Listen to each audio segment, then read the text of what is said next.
લાંબા સમયથી મુગલીસરા તરીકે ઓળખાતા વિસ્તારનું નામ હવે બદલીને તાપી પુરાણ કરવામાં આવ્યું છે। આ વિસ્તારમાં આવેલી સુરત મહાનગરપાલિકાની મુખ્ય કચેરીનું નામ પણ પરિવર્તિત કરવામાં આવ્યું છે।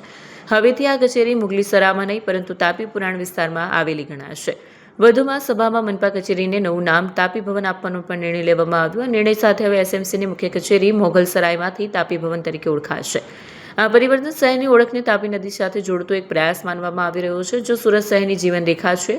નિર્ણયનો હેતુ સ્થાનિક સંસ્કૃતિ અને પરંપરાને માન આપવાનો હોવાનું જણાવાય છે। સભામાં સુરતીઓ માટે એક મહત્વનો નિર્ણય કર્યો છે। સુરતનો સમૃદ્ધિ જો કોઈના પ્રતાપે હોય તો તાપી માતાના પ્રતાપે છે। સુરતમાં તાપી માતાના કોઈ એવા મોટા પ્રકલ્પના નામ ન હતા।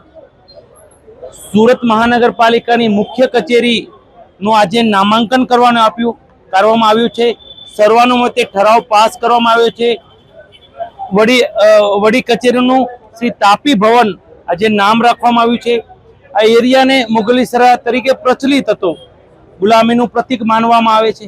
આ એરિયાનો જે ભૌગોલિક સુરતની પરિસ્થિતિ છે, રામપુરા, દાસ્તીપુરા, એના ઉપલક્ષમાં લઈ આ એરિયાનું નામ પણ તાપી પરા આજે અમે બીજી દરખાસ્ત પણ કરી છે અને 2 દરખાસ્ત આજે કરી છે।